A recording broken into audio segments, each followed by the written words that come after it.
Hi guys, James at RampantLionReviews again for you today with another beer review. For this one we are going to head over the water to Copenhagen in Denmark and visit one of the famous Danish gypsy brewers again, and this is a brewery that I always enjoy reviewing beer from. So for this one we are going to go to to øl, or two beers as you would say in English, and we're having a taste of one of their classic beers actually. This is the Black Ball, which is an Imperial Porter at 8%, very highly rated, 99 overall and 94 within the style according to Rate Beer. So it should be pretty damn good, and this one has some lovely cassonade sugar in it. You saw me review a Mikkeller beer a while back called the Beer of Milk and Honey, and that was my first encounter I think with cassonade sugar, and it turned out very nicely. So definitely interested to have a go at this one and see how we get on. So I hope you guys enjoy the review as well. But anyway, as is usual with my beer reviews then, I'll tell you a little bit about the brewery. If you do want to get straight to the tasting, just fast forward. All the usual links are in the description below. That's the brewery website, the link to my other Toho reviews I've done before.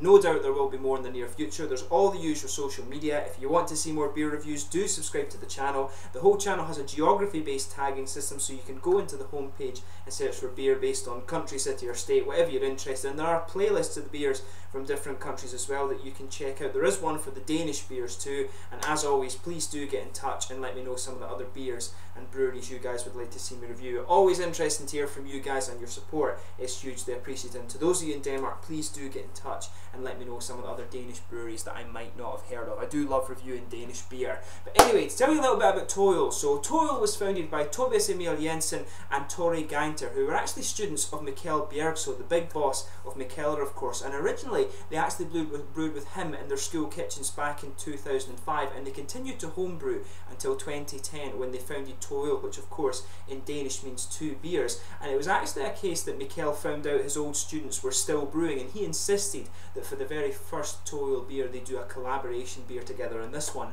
was a double IPA, which was really cool actually. This one went down very well, but despite their kind of fairly short existence of only 6 years, nearly 7 years now, these guys have really kind of gained very much acclaim. These guys are very, very highly rated, and quite rightly so in my experience. They're exporting to about 40 or 50 different countries these days. A very, very good brewery. But as is the case with Mikkeller, they're a gypsy brewery, so they don't have their own equipment, and so they kind of rent capacity from other large breweries. And in Nørrebro in Copenhagen, they have their collaborative bar with Mikkeller, which is Mikkeller and Friends. That's the sort of home base for this brewery, but they've got various different places across. They do have a Mikkeller and Friends bar. I think there's one in Tokyo, there's one in Bangkok that I've heard of. I think there's one in Seoul now as well. They also have the one up in Reykjavik in Iceland, and there are various other ones opening all the time. These guys really are kind of on the expanding phase when it comes to their bar openings, but they've got a whole host of different beers. If you go on the brewery website, you can check out those for yourself, and they do have a kind of core range if you like. There are beers that you will find more often than not, but these guys, like Mikkeller, produce a whole host of different things. So like them on Facebook, keep up to date with what they're doing, and I'm sure if you pick a style you enjoy, you won't be disappointed with what these guys are producing. But anyway, yeah, let's get stuck into this beer then. So like I say, 8% Imperial Porter. I do have the specs of the beer here. So this one is hopped with Simcoe, Cascade and Centennial, all American hops of course. It's got a malt base of Pilsner, smoked, chocolate, Cara Munich and brown malts, and has some flaked oats, roasted barley, and of course some cassonade sugar added into the brew. So it should be really, really nice. So let me just bring up the camera and let you have a little quick look at the artwork on this one. There you can see it's got all the different kind of heads on this one. It looks, I don't know if that's Michelangelo, but there's a lot of different kind of statues and things on there, these sort of Italian marble artworks on there. Plain bottle cap on this one of course, and it tells you a little bit about the beer on the back there as well. It just tells you all the ingredients. It says Black Ball is a potent porter with cassonade sugars and a proper dose of American hops, flavours of chocolate, caramel and sulphur. So yeah, it should be a really interesting one for us to try. So let's get this guy out then, and we'll get on with the tasting of this one. So yeah, as you can see, a nice smoky opening there on this guy, and we'll get it out into the glass. I should give a shout out in this video as well to Karsten at Kiosk in Copenhagen. You saw me do the beer video, but he actually spent a lot of time talking to me about Danish beers and helping me pick out a few of the breweries and things that I'd never really heard of before, and recommending some other things for me. So a big shout out to him at Kiosk, and if you get the chance, that's a beer shop in Copenhagen that you really need to visit. I'll put the link to it in the description below. But yeah, as you would expect from this beer, this one's poured a really kind of dark ebony rosewood colour. If I hold it up to the light, I can see a bit of a ruby kind of tinge to the edge on this one. I'm not sure you're going to see that on the camera though, but there's a solid finger of a frothy beigey tan head on this one. Quite a few little bubbles heading up towards the bottom of that head there, but overall, you know, it looks very, very nice. I can see a couple of big bubbles sticking towards the side of the glass, but it looks kind of exactly as you would expect a porter beer to do. So yeah, let's have a closer look at the aroma then. Yeah, so with this one, you actually get a lot more out of it when you sugar it up. So you can get some roasty kind of black malts out of this one. There's a little bit of coffee in there, but that's not as prominent as you get with some porters, I think. This one's got a lot of brown sugar. You can really smell those cassonade sugars coming out of this one, and it smells kind of toasted actually. There's maybe a wee bit of a kind of brown bready character to this one, and that's probably coming from the oaty side of things, the oats and stuff that they've put in this beer. But it smells really, really nice. Those brown sugars are coming out absolutely lovely. So yeah, a lot of toasted brown sugars, maybe a little bit of licorice or something like that in there. But there's some dark kind of red fruits. You can get a little bit of that red fruity ester. There is a little bit of earthiness, a little bit of earthy hop coming out of this one. You can really pick that up in this beer as well, just kind of mixing with those nice coffee malts and things. But yeah, it's got a nice kind of deep aroma to it. Big dark beer as you expect, a bit of sweet chocolate, the cassonade sugar coming out quite toasted, nice kind of roasted black elements, a bit of coffee.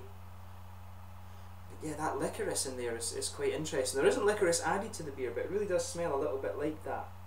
But yeah, the nice earthy hops there just underpinning it with the coffee-ish malts, and you get some of those red fruits, a bit of, you know, a little bit of raisin, a little bit of plum, something like that. But you can also pick up a little bit of tropical fruit in there as well on the back end, and that's obviously because these hops are American. It's probably the Simcoe and the Cascade. It does have a little bit of that grapefruity sort of passion fruit thing going on. Simcoe, of course, really known for the passion fruit, and Cascade, of course, for the grapefruit. So let's get the rest of this guy out, and we'll get on with the tasting then. Really looking forward to trying this guy. So once again, big thank you to Karsten in Kiosk for recommending this beer to me. It's one that I'd forgotten about actually, one of the classic Toil beers, but this one is the Black Ball 8% Imperial Porter from Toil over in Copenhagen. Skål.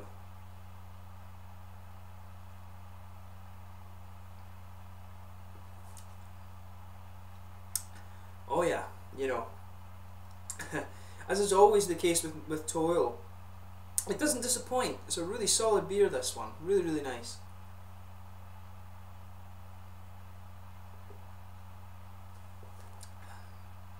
You know, probably my favourite beer I've had from Toil was the Black Malts and Body Salts. That was a big Imperial Black IPA. I think actually the first Imperial Black IPA I tried had a lot of regular ones, but never an Imperial.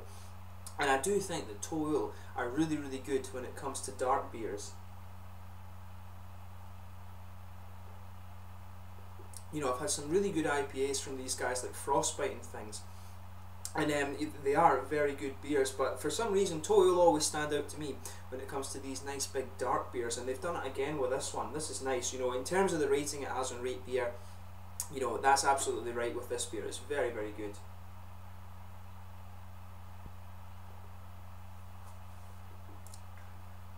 Yeah, it's interesting, this one.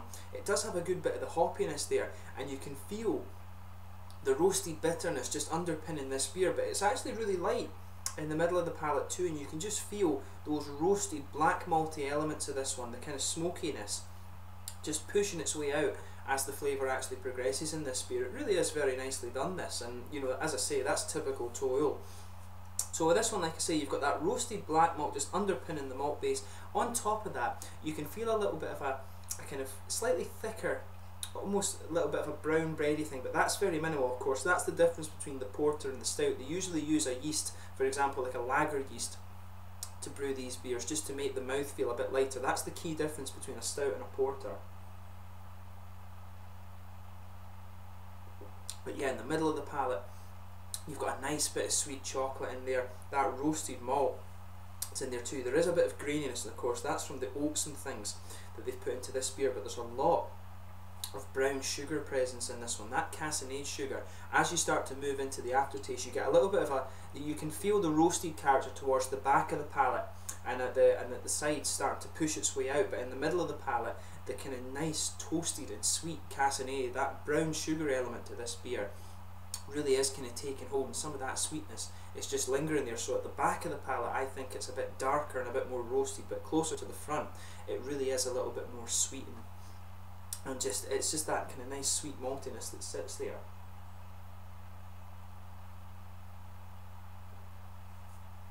But yeah, again, really nice beer, and it's quite cool, this one, because as I say, it's one of this beer, it's probably fair to say that it's one of the kind of classic examples of the Imperial Porter that you're going to find from Denmark, of course. But it really is very nice. The hoppy side of this beer is interesting too. If you go to the back corners of your palate, there's an earthiness there, definite earthiness to this beer. As you come further forward, that smooths out a little bit. Round the front curve of the palate, it really is quite smooth. There is a little bit of grassiness there, and that's these American hops coming out. You can pick up a little bit of floral character, but then when you go behind the front curve of the palate, that's where the really interesting thing about this beer is. You can pick up a little bit of that almost tropical fruity note. You can pick up a little bit of the grapefruit and a little bit of the passion fruit, but that really takes a back seat. The fruity character in this beer really is more about the kind of red fruity esters that you normally expect from this style.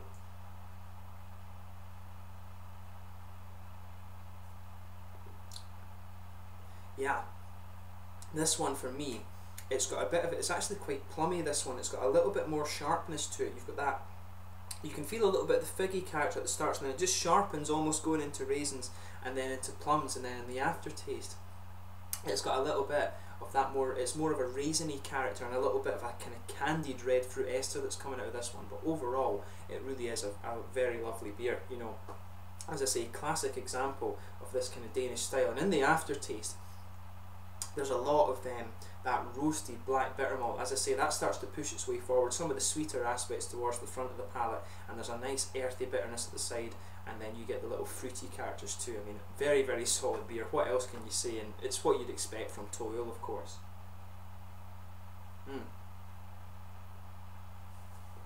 So yeah, overall, really solid beer. For me, this one's definitely a sort of dessert beer. This is a taster beer that you'll try. You know, you try this beer to see what it's like and to enjoy it. This is by no means a session beer.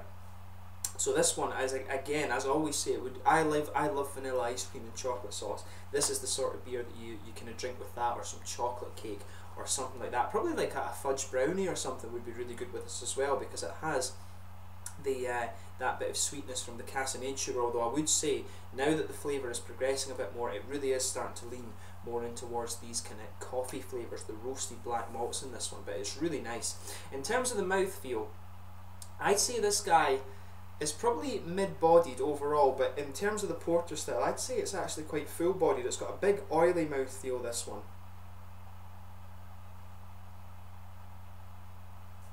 I think it's fair to say, yeah, it does have the wet, it doesn't have the creaminess that you would normally expect at the stout, but it's a big oily mouthfeel, this one. As I say, there's a good bit of dryness from the hops, there's a bit of roasty bitter character from the malt base as well, but you do have some sweetness, as I said, towards the front of the palate, but that roasty, that kind of bitterness spreads up the side of the palate. Around the front curve of the tongue it's smooth, and there's some nice juicy fruits in there as well. But overall, this is a really good beer, and as I say, it's one of the more kind of classic examples of Toil's brewing. And I really do think that Toil stand out when it comes to these darker beers. So if you get the chance to try this one, I would say give it a go. It's been one of the beers that they've reviewed, that they've had on the go for quite a wee while, this one. I'm not sure if it used to have a different label on it. I've got some recollection of there being a black and green label on this one, but I might be wrong about that. But overall, very nice beer, this one. So if you get the chance, check out the Black Ball Porter from Toil over in Denmark. Really solid beer. So yeah, always cool to return to Toil and review some of these beers for you. It's a bit annoying though that I have to go to Denmark to get these beers. We don't get so many of them in Sweden. Hopefully that changes soon, but it's always cool to go over there and pick something up new from these guys. So if you enjoy an Imperial Porter, I'm sure you'll enjoy this one. And if you haven't tried Toil before, just pick a style you'll enjoy, and I'm pretty sure you will enjoy that one. So yeah, thank you once again for watching my beer reviews. Until the next time, please like, subscribe, share, all the usual YouTube stuff. Do check out my social media. Let me know your own thoughts on this beer in the comment section below. Let me know your favourite beers from Toil as well, and do recommend some other Danish beers and breweries that you guys would like me to check out. Always interesting to hear from you guys, of course. I hope you've enjoyed this review, and I will catch you very soon. The Black Ball Imperial Porter from Toil over in Denmark. Really solid beer. Lovely dessert one, this, with some nice kind of a roasted bitter malty character. So until the next time, it's Sjaelland just now. Make sure you check out Toil and some other Danish beers. Cheers.